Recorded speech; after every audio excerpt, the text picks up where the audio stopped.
देश में कोरोना की दूसरी लहर की तबाही अभी थमी नहीं है। वायरस रोजाना देश भर में तकरीबन 4000 लोगों की जान ले रहा है और नए केसों का आंकड़ा 3 लाख के पार ही है। इस बीच विश्व स्वास्थ्य संगठन यानी WHO के chief scientist doctor Soumya Swaminathan ने भविष्य के लिए बड़ी चेतावनी दी है।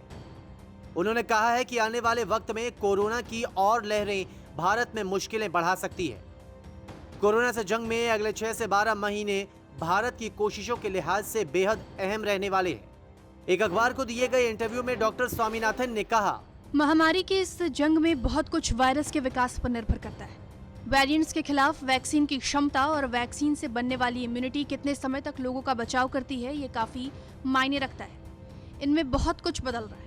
हम जानते हैं कि महामारी के इस घातक चरण का निश्चित तौर पर एक अंत होगा।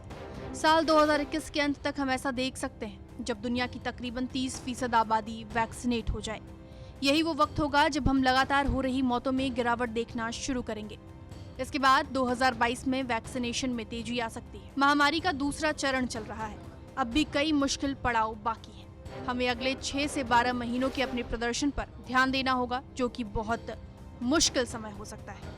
इसके बाद ही संक्रमण पर नियंत्रण या महामारी को जड़ से मिटाने के लिए लंबी अवधि की योजना पर बात करनी चाहिए।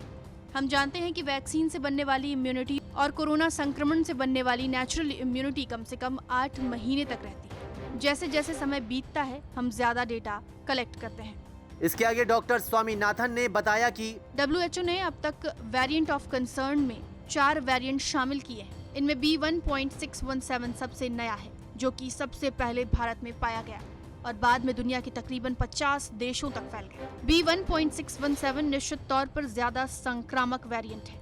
ये ओरिजिनल स्ट्रेन से 1.5 से 2 गुना ज्यादा संक्रामक हो सकता है। इतना ही नहीं, ये ब्रिटेन में पाए गए B117 वेरिएंट से भी ज्यादा खतरनाक हो सकता है, जिसने भारत की भी चिंता बढ़ा दी है। वैक्सीन को लेकर डॉक्टर स्वामीनाथन ने कहा है, भारत में उपलब्ध वैक्सीन कोरोना वायरस के नए स्ट्रेन के खिलाफ काफी प्रभावशाली है। हालांकि कई मामलों में 2 डोज लेने वाले लोग भी संक्रमित हुए हैं। कुछ लोगों को हॉस्पिटलाइज भी किया गया है। लेकिन इसमें कोई संदेह नहीं कि कुछ मामलों में ऐसा होता है, क्योंकि कोई वैक्सीन 100% बचाव नहीं करती है।